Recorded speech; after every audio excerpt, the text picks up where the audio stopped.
예, 이제 저희가 유니버설 바이블 파노라마 지금 시리즈 여덟 번째 시간이죠. 자, 이제 오늘은 지금까지 했던 것을 일단 한번 전체 정리를 한번 해보려고 합니다. 지금까지 예, 이런저런 부분들을 보아왔는데 오늘 좀 정리를 전체 한번 하고 또 다음 주부터 조금 자세하게 들어가는 게 낫겠다 싶어요. 그래서 먼저 그 어전에 대한 배경 먼저 좀 살펴볼 거고요. 그리고 이 창조와 타락에 대한 문제 이 부분을 좀 더 살펴보고요. 그리고 구약에 나타난 성소 어전 제가 단순히 그냥 성소라는 말을 쓰지 않고 성소 어전이라는 말을 쓰고 있죠. 지금까지 본 것처럼 하나님의 성소는 단순한 성소가 아니고 하늘에 있는 어전을 이 땅으로 그렇게 옮겨 놓은 곳이 하나님의 성소죠. 어, 이러한 성소 어전에 대한 역사는 구약만이 아니라 신약에서 계속 이렇게 진행되고 계시록에서 완성되죠. 자, 그럼 먼저 어전에 대한 배경을 좀 볼까요? 그 하나님의 어전, 여호와의 어전에 대해서 여호와께서 직접 말씀하신 것이 예레미야 선지자에게 말씀을 하실 때 그 용어를 쓰시죠. 여기 보면 누가 여호와의 회의에 참여를 한 적이 있느냐? 여기 이제 한글로는 여호와의 회의라고 돼 있죠. 여호와의 회의. 근데 이제 NIV에서는 The Council of the Lord 그래서 이 카운설이라는 용어를 쓰고 있는데 여기 이제 히브리어 sword 그래서 이 히브리어 sword라고 하는 이 개념은 어, 사람에 대해서 쓸 때는 사람들이 모인 집합체를 말해요. 뭐 의인들의 모임 이런 식으로 쓴다든지 이렇게 이제 그리고 정치적으로 쓸 때는 왕이 있고 신하들이 이렇게 모여 있는 그 전체를 말할 때에도 그렇게 씁니다. 그런데 이 소드가 여호와와 관련할 때에는 하나님의 어전 회의를 말합니다. 그래서 The Council of the Lord라고 그러죠. 그러니까 여기 이제 조금 문자적으로 배경을 고려해서 번역한다면 누가 여호와의 어전 회의에 참여해서 그 말을 알아들었느냐 이렇게 번역하는 게 훨씬 더 클리어하고 개념을 좀 살릴 수가 있죠. 어전 회의라는 말입니다. 누가 여호와의 어전 회의에 참여해서 그 어전 회의에서 여호와의 말을 그렇게 들어본 자가 누구냐 그 말입니다. 그리고 18절에서 이렇게 말씀하시고 22절에서 그들이 만일 나의 회의 그것도 마찬가지예요. 여기 소디라고 되어 있는데 이 이가 바로 my라는 뜻이죠. 히브리어에서 나의 회의에 참여했더라면 이럴 때에도 보면 여호와께서 예레미야 선지자에게 여기 나의 회의라고 하는 이 말은 하나님의 어전 회의를 말합니다. 그래서 my counsel이라고 이렇게 번역을 했죠. 이거 이제 NIV 그 번역에서 그렇게 한 거예요. 그러니까 하나님께서 예레미야 선지자에게 하신 말씀이 누가 참된 선지자냐? 참된 선지자는 여호와의 어전 회의에 참여를 해서 그 여호와의 말씀을 들은 자이다. 그 여호와의 말씀, 여호와의 어전 회의에서 여호와의 말씀을 들은 자는 여호와의 말씀을 그렇게 들려준다는 겁니다. 그래서 그들이 만일 어떤 선지자라고 하는 자들이 만일 나의 어전 회의, the counsel of the Lord of my counsel, so the라고 되어 있죠. 만약에 그들이 만약에 여호와 하나님의 어전 회의에 참여했다면 당연히 여호와 하나님의 어전 회의로부터 들은 말을 전달하겠죠. 그들이 바로 참 선지자다. 그런데 이제 여기 18절 그 이전 구절을 보면 거짓 선지자는 여호와의 어전 회의에 참여한 적이 없으니까 어떻게 하느냐? 자기 마음에서 나오는 말을 한다는 거예요. 그들은 거짓 선지자다. 참 선지자가 누구냐? 여호와 하나님의 어전 회의에 참여한 자이다. 이렇게 예레미야 선지자에게 말씀하시는데 이때 하나님께서 여호와 하나님의 여기 회의라고 번역되어 있지만 더 정확히 번역하면 여호와 하나님의 어전 회의를 말하는 겁니다. 그래서 하나님께서 하나님의 어전 회의라는 말을 직접 사용을 하시죠. 히브리어 소드라고. 자, 어, 그 요백에 뭐야 욥이 아주 고난당해 있을 때 친구들이 가가지고 자기들 나름대로 권면한답시고 이런저런 권면을 한단 말이에요. 예. 심지어 욥, 네 그 자녀들이 죽은 것은 그들이 죄가 없으면 그렇게 죽었겠냐 이런 식으로 막 예, 이렇게 자기들 나름대로 자기들의 관점에서 그렇게 권면하고 권면 어떤 경우는 권면을 넘어서서 그런 질책 비슷한 그런 권면도 하죠. 그러면 이제 욥이 대답하고 그러는데 여기 욥기서 15장 보면은 엘리바스가 굉장히 독특한 말을 써요.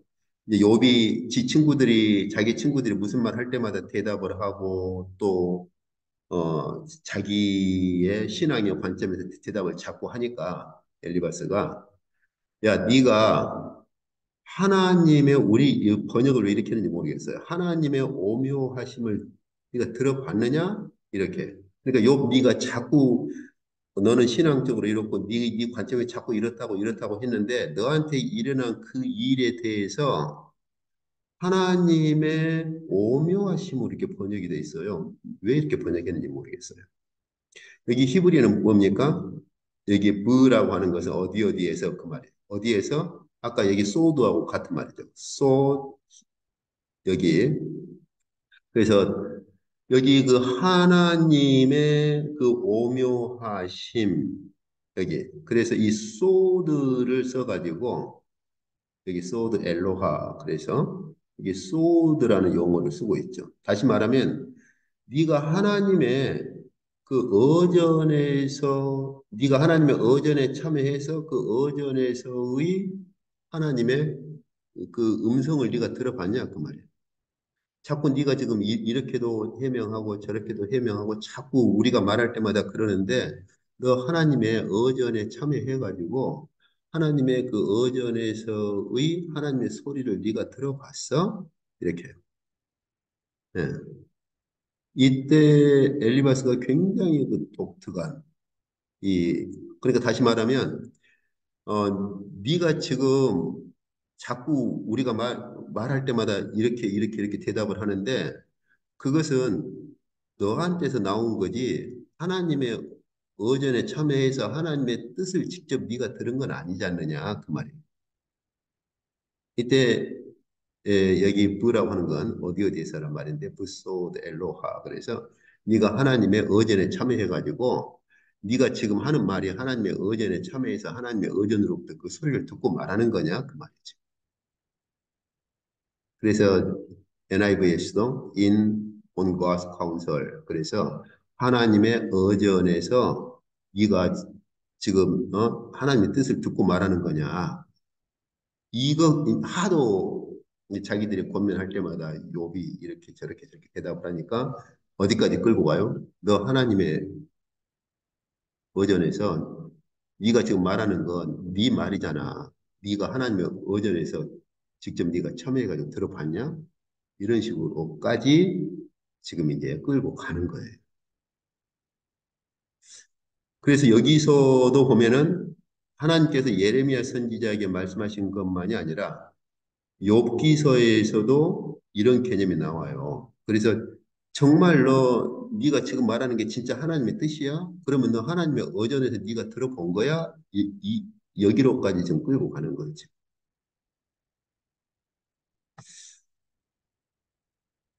여기 이제 미가야 선지자 같은 경우는 직접 하나님의 의전에 참여를 하죠.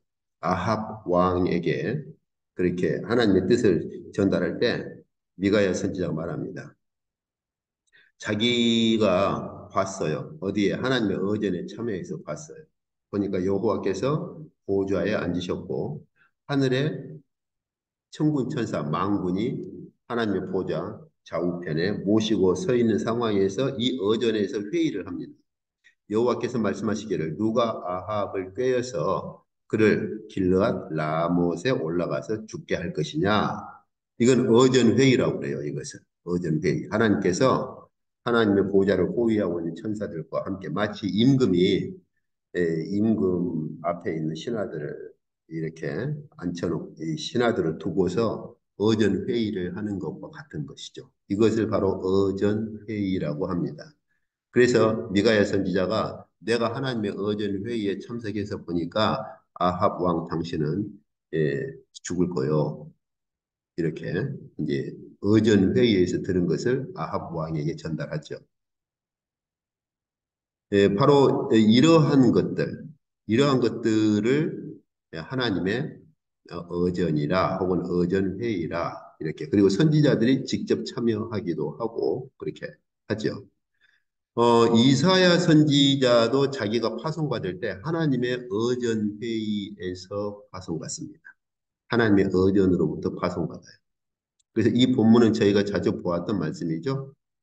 그래서 우시야 왕이 죽던 해에 하나님께서 보좌에 앉으셨죠. 성전 우시야 왕이 죽던 해에 이 성전에서 어떤 걸 봐요? 보호자의 하나님께서 높이 들린 보호자, 하늘에 높이 들린 보호자라 그 말은 이사야 선지자가 보니까 하늘에 그 하나님의 보호자를 보지요. 그런데 그 하나님의 보호자의 옷자락이 어디에까지? 성전에까지. 하늘에서 이 성전을 가득 덮었어요. 그 말은 무슨 말입니까? 하늘에 있는 하나님의 의전이 이 땅에 있는 성전에 바로 예, 연결되어 있는 거죠. 그래서 여기서도 하나님께서 무엇을 보여주시는 거예요? 솔로몬이 세웠던 그 성전은 바로 하나님의 의전과 맞닿아 있고, 그곳이 곧 하나님의 의전 자체예요. 그리고 보니까 천사들이 이제 모시고 있죠.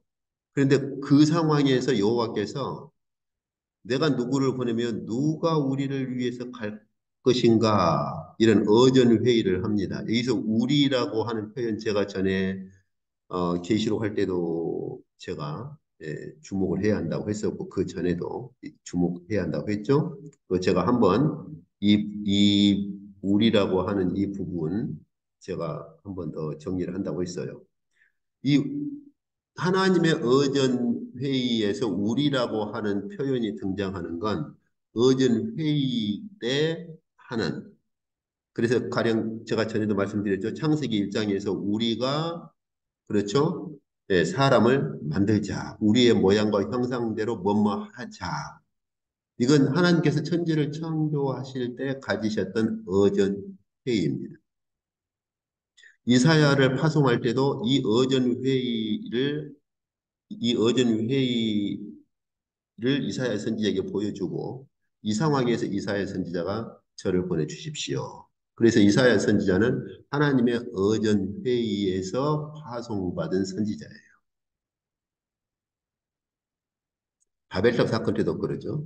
예, 우리가 내려가보자. 이렇게 어전 회의를 하는 거죠.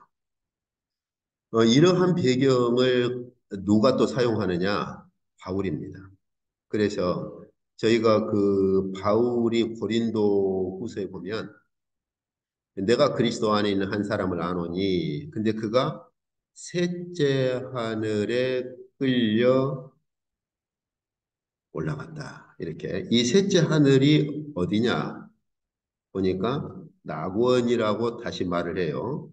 그가 낙원으로 이끌려 올라가서 여기 바울 신학에 관한 글들이나 이런 것들 보면 여기 셋째 하늘 이 단어를 가지고 아주 많이 논쟁들을 하는 그런 부류의 학자들이 있죠. 예, 그리고 이 낙원이라고 하는 것을 또 별도로 또 언쟁을 하기도 해요. 별도 범주로 놓고. 근데 바울은 이 셋째 하늘을 낙원이라고 말합니다. 그러면 이제 저희가 이 셋째 하늘이 낙원이라면 도대체 낙원은 어떤 곳인가? 혹은 반대로 셋째 하늘은 어떤 곳인가? 하는 것을 가지고 저희가 어, 이제 얘기를 해야 되는데 어쨌든 이것 가지고 언쟁들이 많습니다. 그런데 이 단어만 가지고서는 한계가 있고 그리고 정확한 개념을 표현하기 힘들어요. 그런데 바울이 이 고린도후서 12장에서 어떤 배경에서 이 말을 하는지를 알면 저희가 알 수가 있어요. 고린도후서 11장을 보면은 이 고린도 교회 거짓 선생들이 들어와 가지고 바울의 사도권을 의심하죠. 야, 바울이 뭐 주님과 함께 뭐 다니기를 했어? 바울이 정말 주님의 제자야? 그럴 때 바울이 12장에서 뭐를 변증을 하느냐면 왜 사도 바울 자신이 참 선지자인가를 변증을 하는 거예요. 그러면서 여기 12장 2절부터 4절을 가져오는 겁니다. 즉 무슨 말이냐? 너희 잘 알잖아. 참 선지자는 하나님의 어전에 참여한 선지자가 참 선지자잖아. 그런 것처럼 나도 하나님의 어전에 참여했어. 거기서 하나님의 계시를 들었어. 여기 말로 표현할 수 없는 말을 여기 이제 그래서 그 다음 4절 이후에 보면 여러 가지 계시를 여기서 받았다고 말을 합니다. 말로 표현할 수 없는 말을 들었는데 그 중에는 여기 번역이 사람이 가히 이르지 못할 말이로다 이렇게 되어 있는데 이 뜻이 아니라 여러 가지 말로 표현할 수 없는 계시를 그렇게 들었는데 사람에게 말하도록 허락되지 않는 것까지 내가 들었어 하는 말이에요.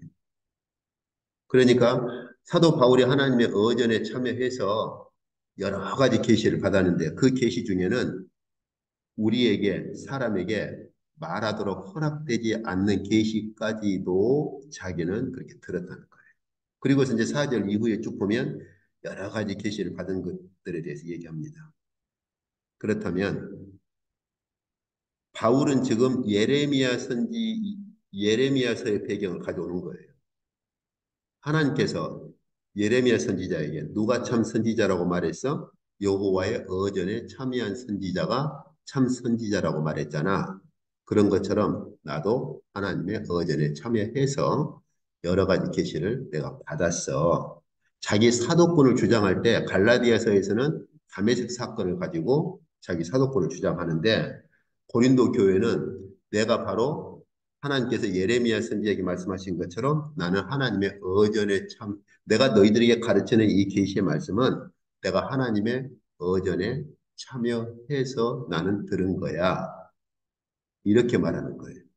그래서 바울의 사도권이나 바울의 계시의 권위는 이 두 기둥 위에 서 있어요. 하나는 다메섹 사건, 그리고 하나는 바로 하나님의 어전에 참여한 사건이에요.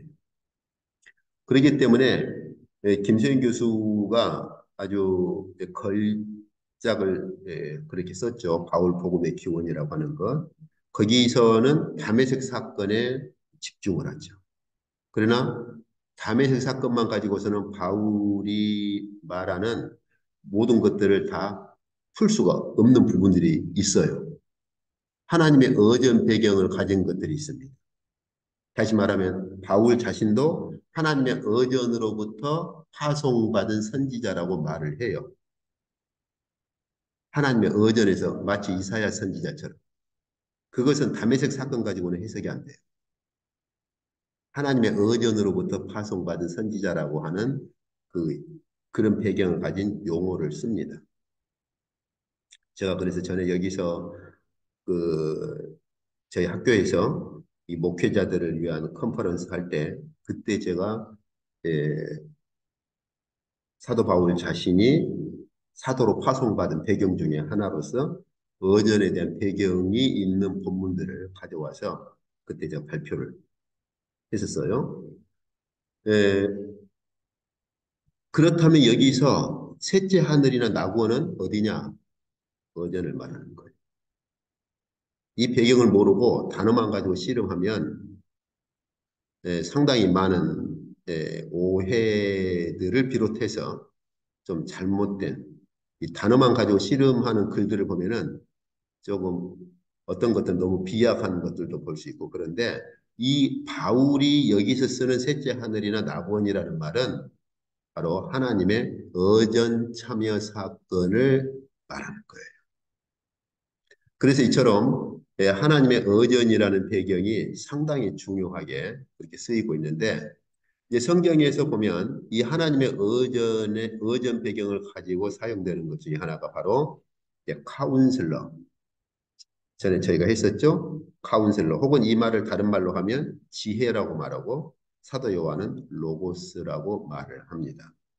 그래서 이런 카운슬러나 혹은 카운슬러의 다른 말로 지혜.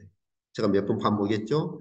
하나님의 카운슬러는 하나님의 또 지혜자로 불리기도 하고 이것은 꼭 그리스도만이 아니라 이 땅에서 왕의 책사, 왕의 카운슬러는 또 지혜자로 불리기도 합니다. 이제 뒤에 한번 제가 또 볼 거예요. 다윗의 책사를 다윗의 지혜자로 말을 해요. 그렇게. 그런데 그것을 사도 요한은 이 지혜를 로고스로 말합니다. 그래서 이런 그 하나님의 책사나 혹은 하나님의 카운슬러나 혹은 지혜자 혹은 로고스는 창조의 중보자이기도 하고 여기 이사에서 9장은 바로 하나님의 구속의 중보자로서 말할 때 쓴 거예요. 그래서 하나님의 창조와 구속의 그러한 하나님의 창조와 구속을 이루는 카운슬러가 누구냐? 바로 그리스도이시다. 로고스이시다. 라고 하는 거죠. 그래서 이게 바울도 굉장히 바울이 이 사실 그 독특한 개념이에요.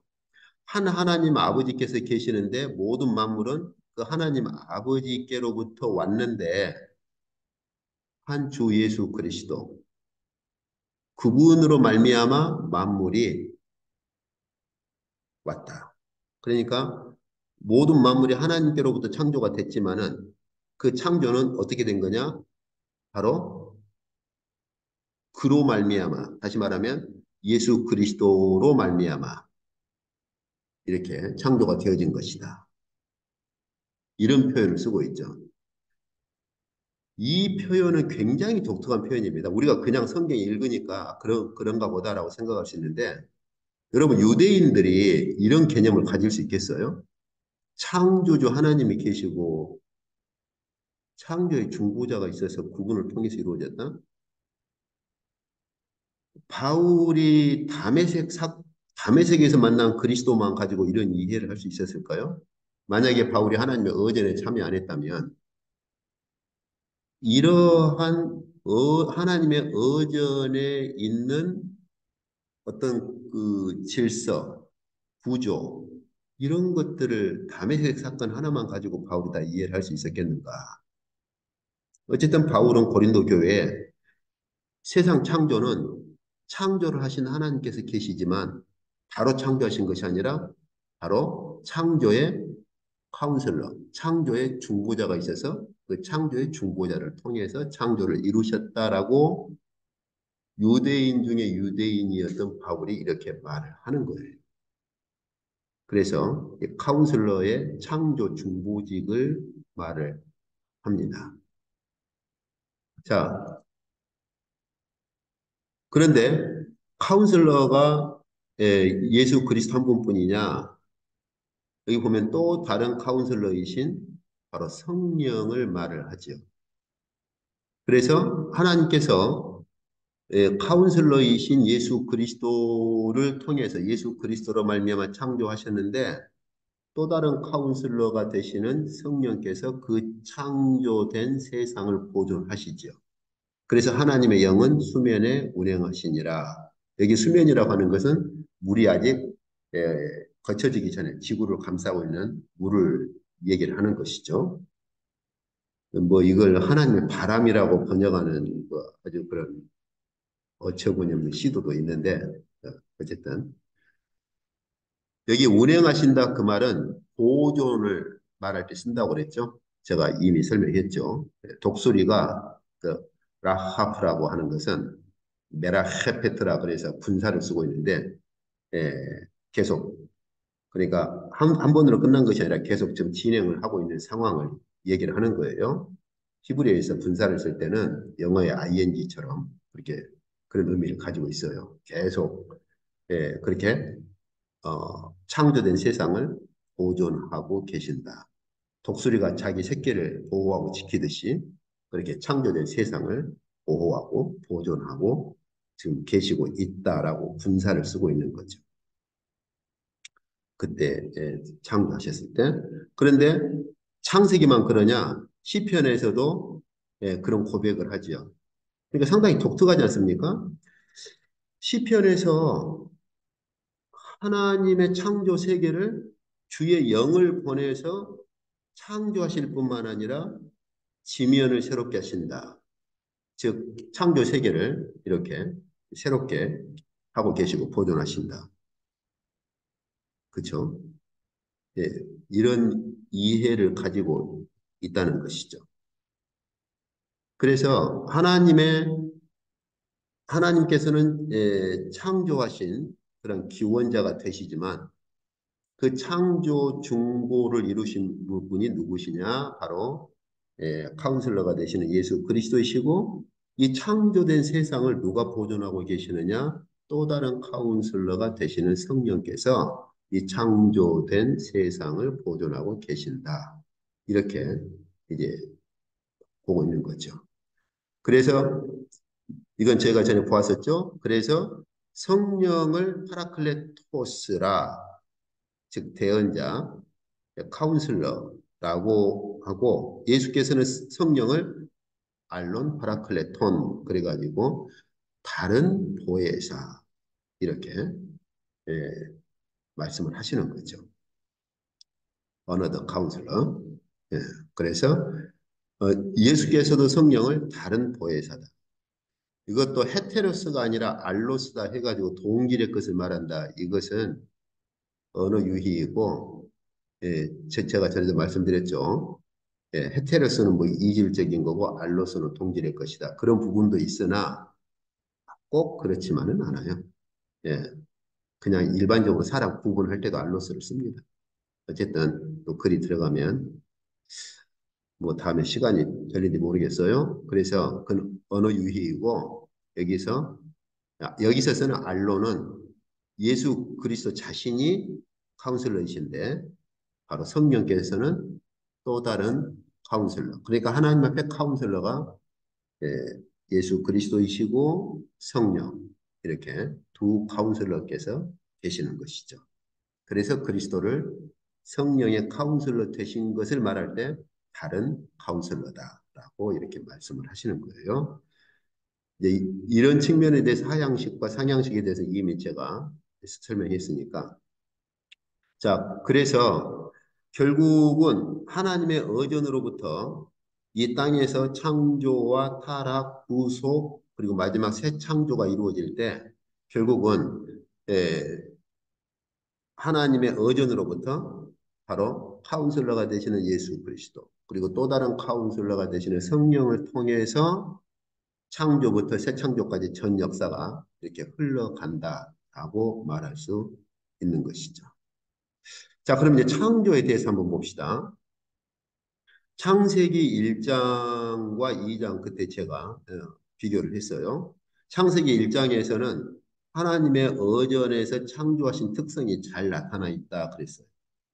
그리고 바로 창조 중보자이시며 또 창조된 세계를 보존하시는 성령의 카운슬러 역할, 이 두 가지도 우리가 함께 볼 수 있다고 했었죠.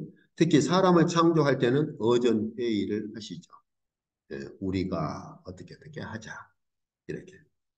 그런데 창세기 2장으로 가면 이제 하나님께서 모세를 통해 기록하실 때 하늘과 땅에 이 톨레도트라고 하는 건데요. 내력이라는 말. 또 어떤 사람은 여기 톨레도트가 창세기에 뭐 7번으로 해가지고 창세기를 이 7톨레도트로 구분해서 막 창세기를 보려고 하는 시도가 있는데 그것은 뭐야 그렇게 보기가 힘들어요.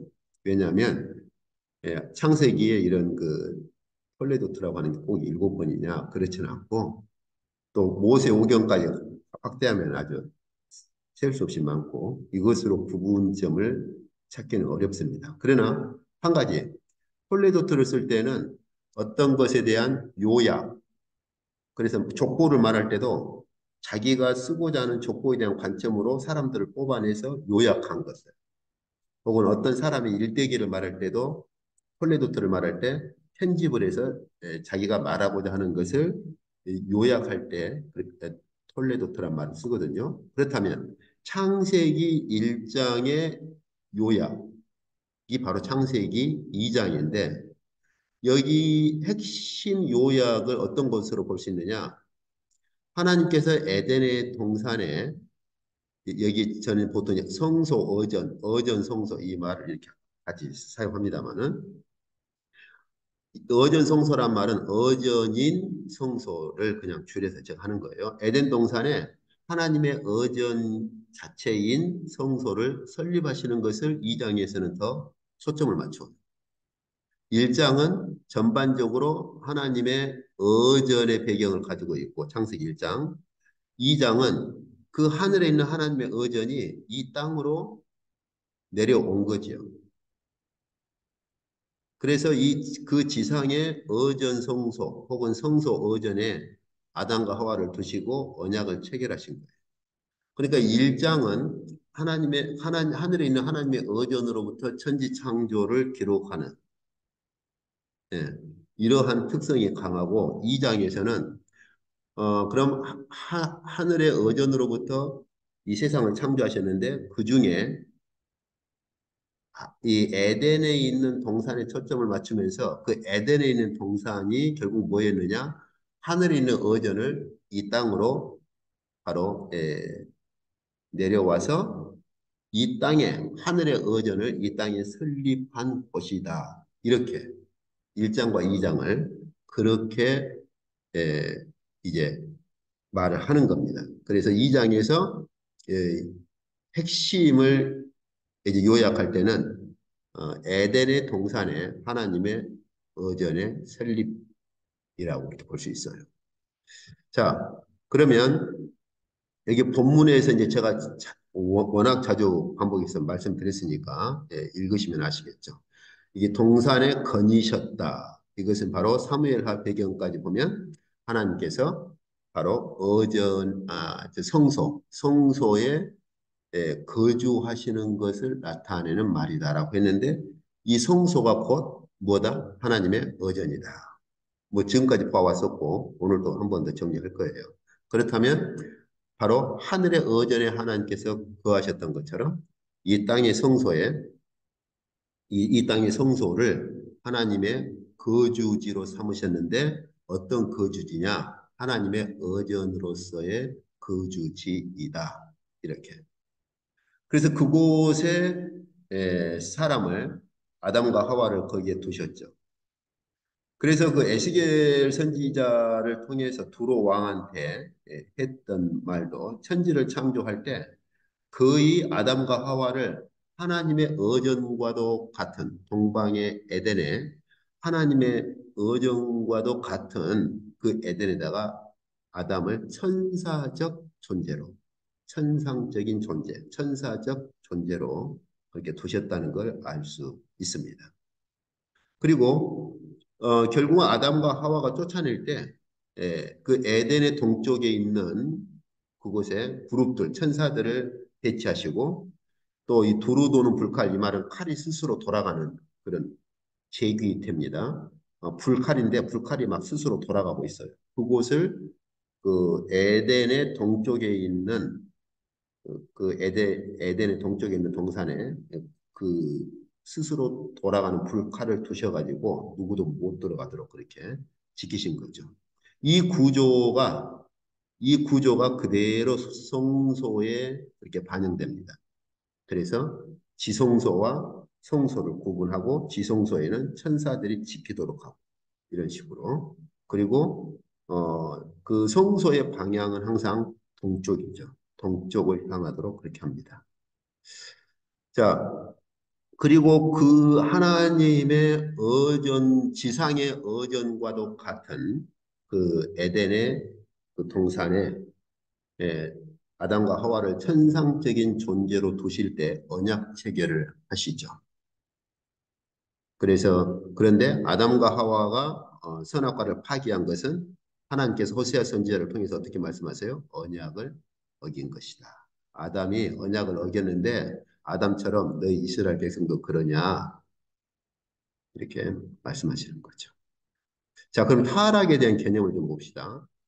제가 그 타락에 대한 개념을 볼 때 그 창세기 3장에 있는 뱀에 대한 이해를 정확히 해야 한다고 했어요.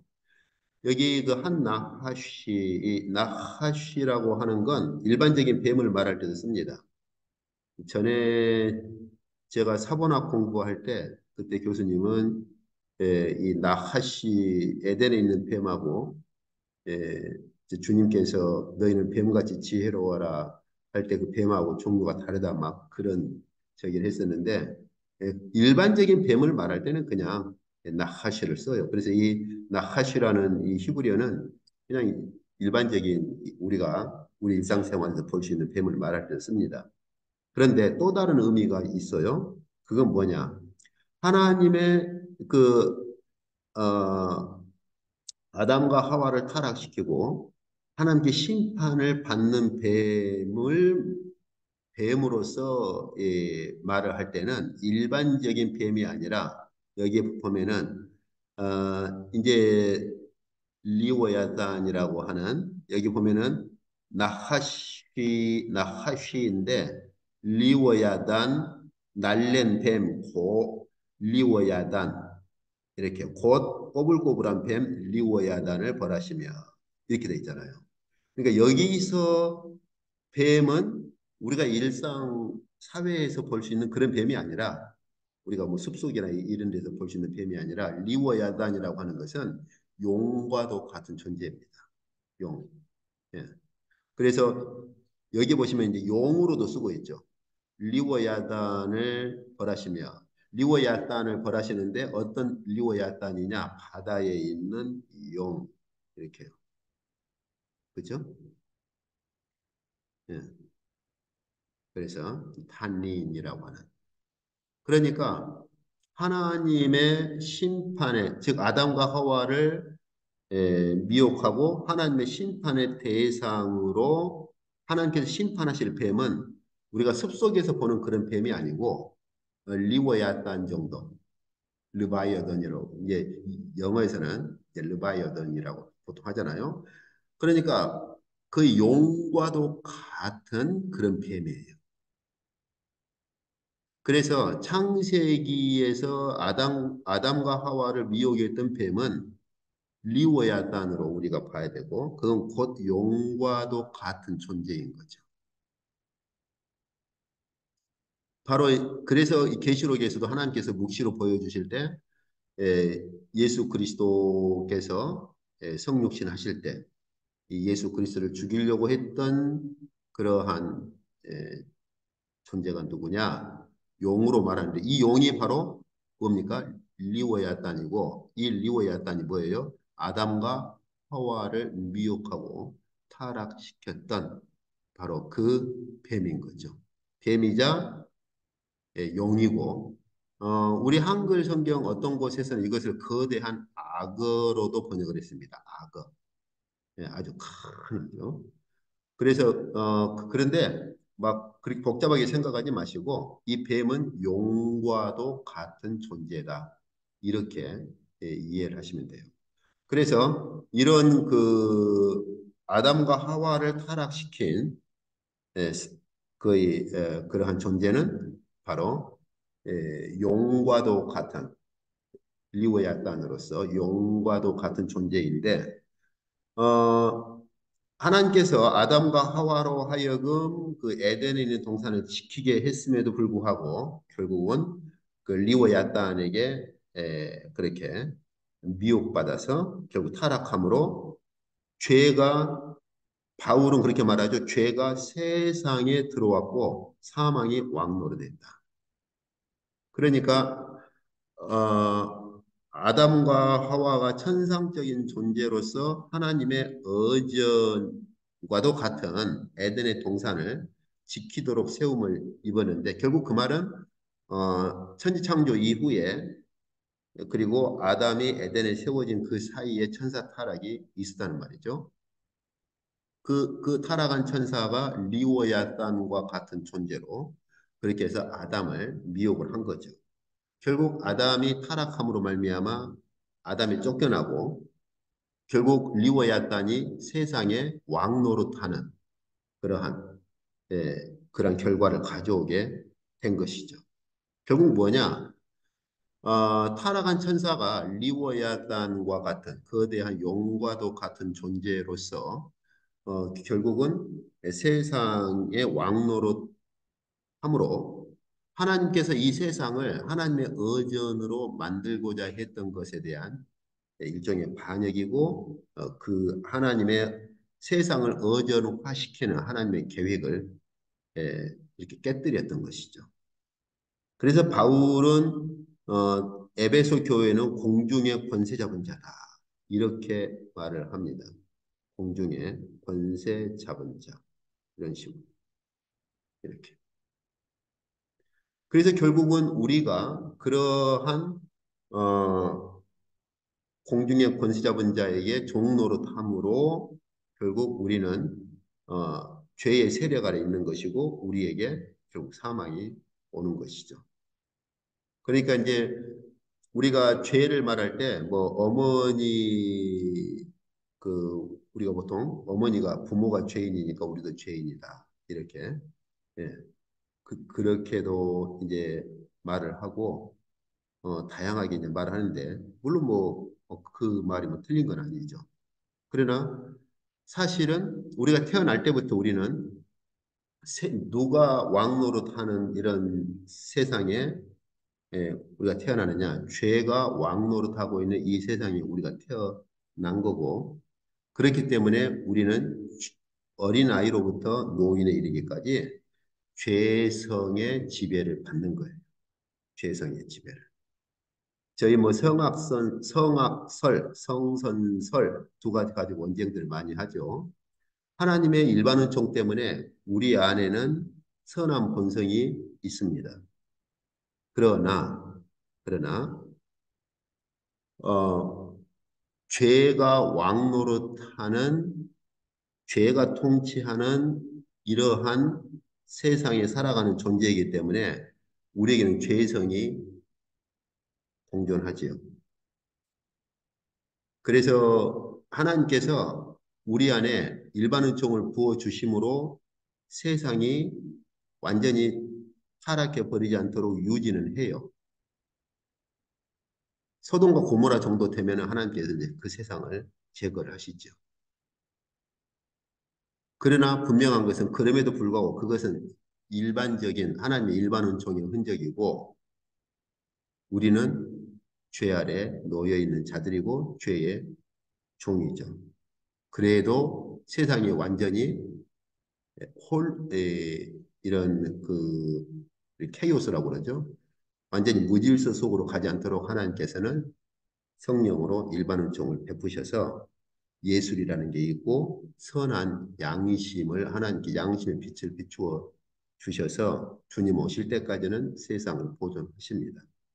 그렇지만 본질적인 건 우리는 죄 아래 있어서 그것은 우리 안에 있는 양심은 구원에 이르는 양심이 아니라 일반 은총으로서의 그러한 세상 하나님께서 성령으로 세상을 보존하시는 그러한 일종의 일반 은총의 선이고 우리 본질은 죄의 종이에요. 죄의 지배 아래 있어요.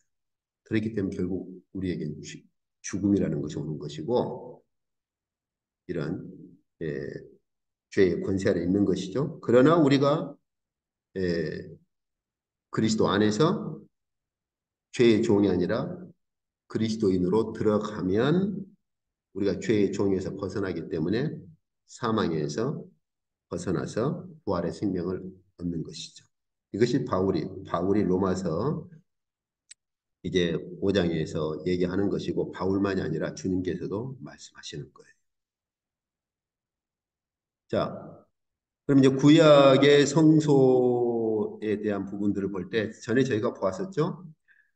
신구약 성경 전체는 마치 서로 창세기 1장, 2장이 일종의 서론과도 같고 계시록 21장, 22장의 결론과도 같다. 새하늘과 새 땅. 그 가운데 창세기 3장부터 1장이 일부와도 같고 창세기 12장부터 요한계시록 20장까지가 2부와도 같다라고 제가 크게 구분을 그렇게 했어요. 왜냐하면 창세기 3장부터 11장까지의 역사가 창세기 12장부터 계시록 20장까지 그대로 반복됩니다. 그래서 창세기 3장부터 일어난 다시 말하면 리워야단이 세상을 어떻게 지배하는가를 보여주는 게 창세기 3장부터 11장까지예요. 그래서 특히 이제 노아 방주 6장에서는 거의 하나님께서 세상을 심판해야 할 정도로까지 극도로 타락해버리죠. 자, 그래서 이건 뭐 이제 앞에 이미 보았으니까. 그래서 하나님께서 그 모세 오경에서 이제 창세기 12장부터 해서 아까 제가 또 새로운 제2부가 시작된다 했잖아요. 거기에서 특히 출애굽기에서 민수기까지를 보면 출애굽기서에서는 하늘의 어전의 강조가 있어요. 하나님께서 모세를 예, 시내산에 임재하신 그 하나님의 어전으로 네 번을 부르셔서 그 하늘의 어전을 보여주시고 성소를 지으라고 하시고 그리고 그 성소를 중심으로 하나님의 백성들이 어떠한 삶을 살아야 할 것인가를 말씀하시려고 여러 가지 계명을 주시죠. 그래서 출애굽기까지는 하늘의 어전에 강조가 있고 이제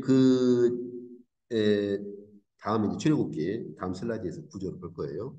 이 네 번의 그 하늘의 하나님의 어전에 참여했던 모세가 이제 구체적으로 이 땅의 성소를 짓기 시작하면서 레위기, 민수기, 신명기에서는 이 하나님의 그 성소 어전에 임하신 하나님께서 요구하시는 그러한 거룩의 법이 무엇이고 또 그 아브라함에게 약속하셨던 가나안 땅에 세우실 예루살렘 궁극적인 성전.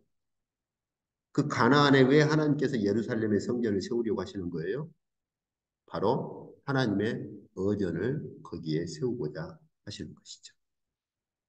그래서 이러한 구조로 돼 있다고 했죠. 이제 이것에 대한 자세한 것들을 이미 저희가 봤으니까. 그래서 1차가 이제 19장 18절부터 20절까지.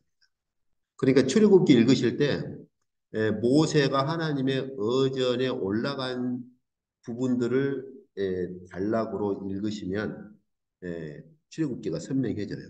1차가 19장부터 20장, 2차가 21장부터 23장까지예요. 그래서 1차 올라갔을 때 10계명을 받죠. 2차 올라갔을 때 여러 가지 계명들을 받아요. 이렇게. 그리고 3차 24장부터 33장까지가 모세가 3차로 올라가서 예, 진행된 것들입니다. 그래서 3차 올라가서 뭐야 여기서 여기 24장 12절에 보시면은 모세, 아론, 나답, 아비후, 이스라엘 장로 70명이 올라갔지만 어느 성까지만 가고 궁극적으로는 모세만 너만 올라와라 해 가지고 24장 12절에 보시면은 여기 보시면은 내가 율법과 계명을 기록한 돌판을 주어서 그 백성들을 가르치게 하겠다. 이렇게 해요. 여기 이게 12절이고 그리고 16절에 18절까지 보면은 예, 여호와의 하나님의 어전이 임하셨기 때문에 여호와의 영광이 시내 산 위에 이제 머무르죠.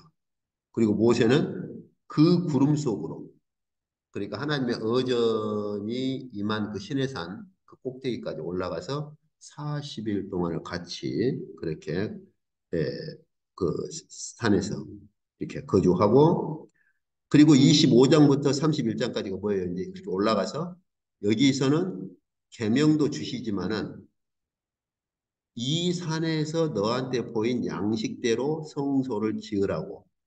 그래서 25장부터 31장까지 쭉 보면은 이제 바로 그 부분들이 더 구체적으로 나와 있습니다. 이게 이제 3차, 그죠? 예, 그 어전에 참여한 사건이죠. 그리고 나서 이제 4차, 34장부터 40장. 그래서 모세가 와서 보니까 우상을 만들어 가지고 있어서 돌판을 이제 던져서 이렇게 이제 깨뜨려 버리고 하나님께서 다시 34장에 보시면은 다시 돌판을 그 다듬어서 예, 그렇게 만들어 가지고 와라. 그래서 그 판에 다시 쓰겠다. 이렇게. 그래서 4차 또 그 두 돌판을 들고 시내산에 또 올라가죠. 그래서 34장부터 40장까지 해서 또다시 언약 체결을 하십니다. 그래서 출애굽기 읽으실 때는 이처럼 예, 이 모세가 하나님의 언연에 참여한 사건을 중심으로 읽으시면 1차, 2차, 3차, 4차로 이렇게 읽으시면 돼요. 19장 이전은 이제 이집트 안에서 그렇게 있었던 것이고. 그래서 40장 마지막에 그 성소가 완성됐을 때 여호와의 영광이 성막 혹은 성소에 충만했다고 그렇게 되어 있는데 이것의 이제 반영이 바로 요 한 부분이죠. 그래서 말씀이 육신이 되어 우리 가운데 거하셨다 이 말 제가 거듭 말씀드렸죠. 성막을 치셨다라는 말이라 그랬죠. 예, 스케노라고 하는 거. 그래서 말씀이 성육신을 하셨는데 그 성육신 했다는 의미가 뭐냐? 사도 요한은 그 성육신은 성막 우리 인류 안에 육체로 성막을 치신 사건이다.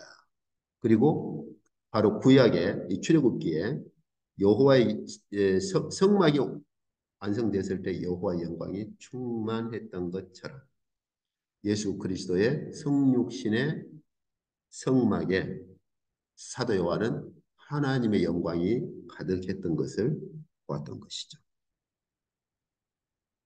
자, 그렇게 해서 이제 출애굽기가 그렇게 진행이 되고 그리고 나서 이제 이 역사가 계속 되는데 여기 보면은 여호와께서 그 성막 성소를 세우실 때 성령을 부어 주셔요. 그래서 여기 하나님의 영을 충만하게 하셔서 성막 성소를 짓죠. 그것은 출애굽기 31장 35장에서 마찬가지예요. 예. 그래서 유다 지파 훌의 손자 드살레에게 하나님의 영을 이렇게 충만하게 부어 주셔서 성막을 짓도록 하시죠.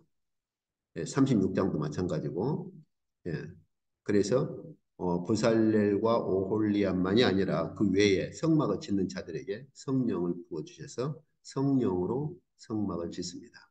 결국은 무엇을 할 수 있죠? 하나님의 이 땅에 하나님의 의전을 세우실 때 하나님께서 성령으로 하나님의 의전을 그렇게 하나님의 의전인 성소, 성막을 이렇게 세우셨다는 걸 알 수가 있는 것이죠. 바로 이제 이러한 것들이 이제 이 히브리서에서는 여기 이런 점에서 이 땅에 있는 성막은 하늘에 있는 것의 모형과 그림자다. 이렇게요.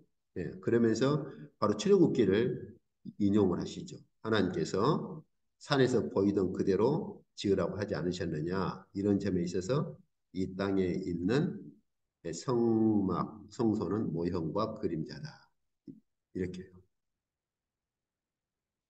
그러기 때문에 항상 하늘에 있는 원형을 바라보도록 합니다. 그래서 히브리서 결론이 뭡니까? 너희가 어디에 이르를 것이냐.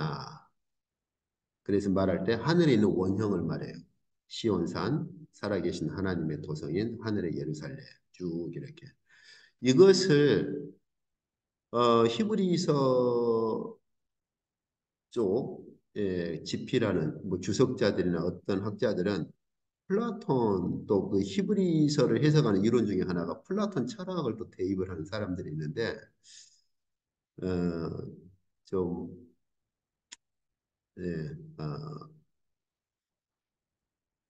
글쎄 표현 좀 우습기도 하고 플라톤 철학하고는 전혀 이 성격 자체가 달라요.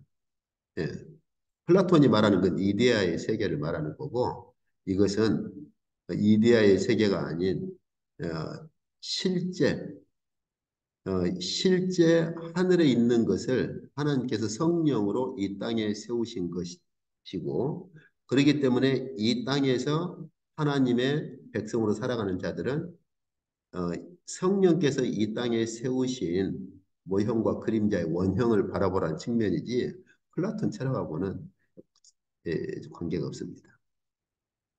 근데 히브리서만 그렇게 말한 것이 아니라 바울도 비유로 말을 할때 바로 예, 여기 하늘에 있는 예루살렘을 비유로 가지고 이렇게 이제 알레고리라는 말을 쓰는데 그 알레고리를 사용할 때 하늘에 있는 예루살렘을 가져옵니다.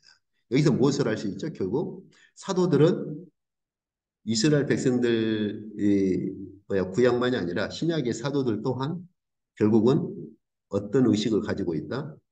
하늘에 있는 거전에 대한 원형 의식을 가지고 있다. 이렇게 말할 수가 있는 것이죠. 근데 이것의 완성으로 보여준 게 바로 계시록에 있는 하늘의 새 예루살렘인 것이죠. 그러니까 이 주제가 얼마나 줄기차게 이렇게 하나님께서 계시록 우리에게 보여주실 때 이 주제를 계속 이렇게 예, 끌고 가시는가 하는 것을 볼 수가 있어요. 그 다음에 이제 바벨론 포로 후에 성전 건축을 말씀하시죠. 왜 하나님께서 바벨론 70년 포로 후에 다시 그들을 돌아오게 하느냐? 하나님의 성전을 다시 짓게 하시려고. 그래서 이 말씀들은 저희가 이미 예, 보았어요, 다. 그런데 제가 전에도 말씀드렸지만은 스가랴서가 절정입니다. 스가랴서가.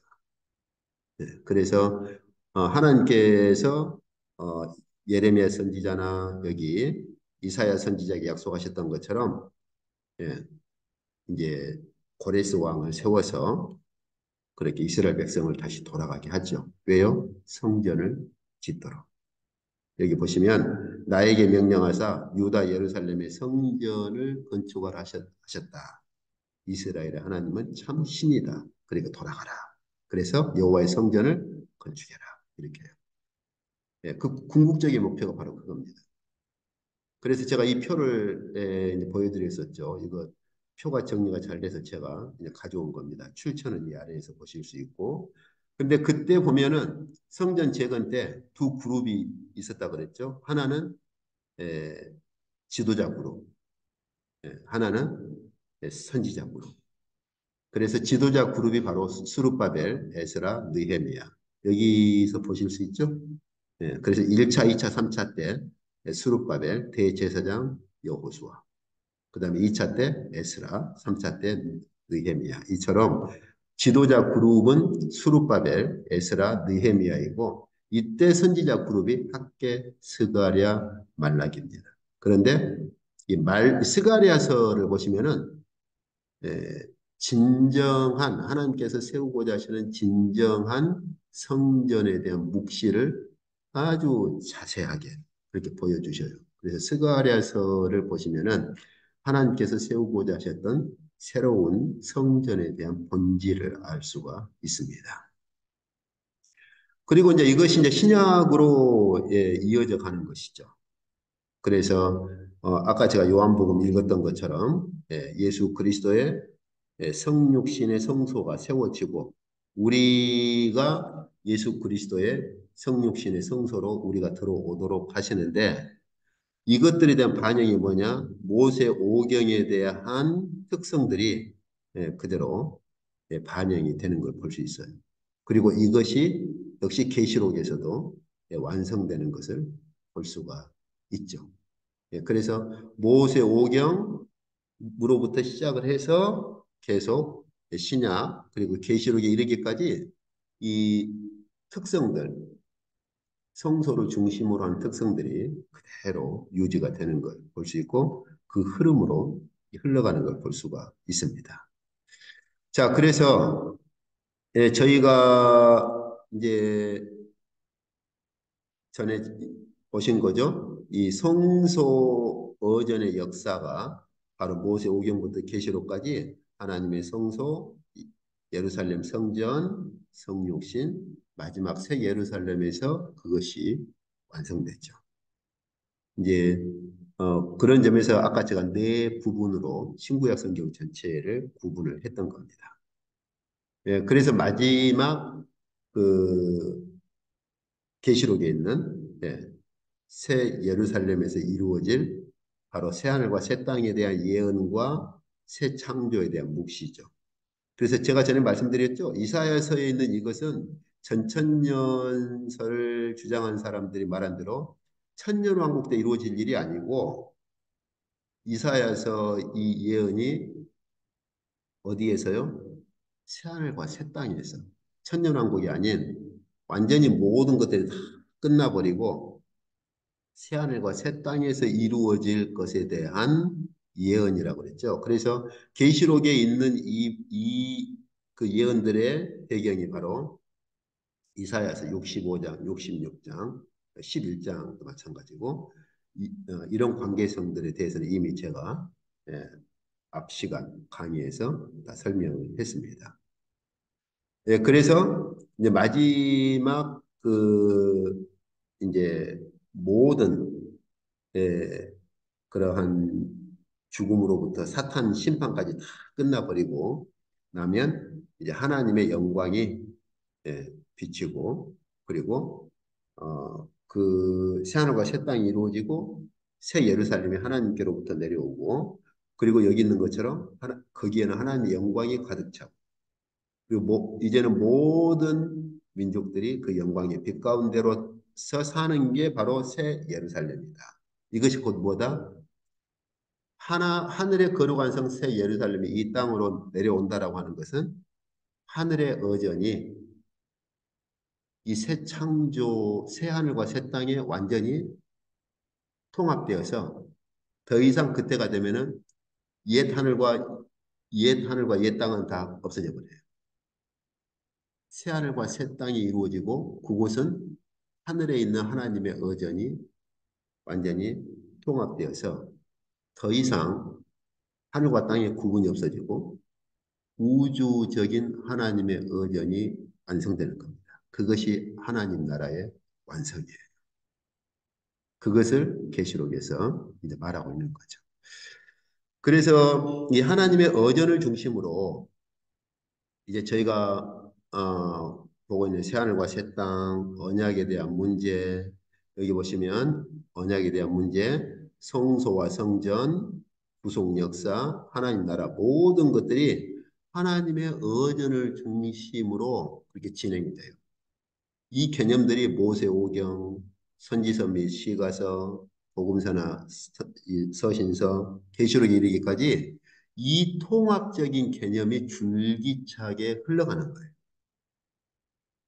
그러니까 뭐 어떤 사람은 뭐 언약만 붙들고 성경 전체를 보려고 막 씨름을 하는 경우도 있고, 어떤 분은 또 뭐 성소라는 주제를 가지고, 어떤 분은 뭐 구속사, 구속 역사 이 주제만을 가지고 이렇게 각각 퍼즐 조각 하나를 가지고, 예, 퍼즐 조각 하나를 가지고 막 신구약 전체를 보려고 시도하는 분들이 있는데, 사실은 그렇게 보면 안 되고, 하나님의 의전이라는 중심 주제를 가지고 모든 것들이 그 하나님의 의전이라는 곳에 예, 통합되어서 이 하나님의 계시의 이 하나님의 의전을 중심으로 하는 이 계시가 구약부터 신약 전체에 흐른다고 볼 수가 있는 것이죠.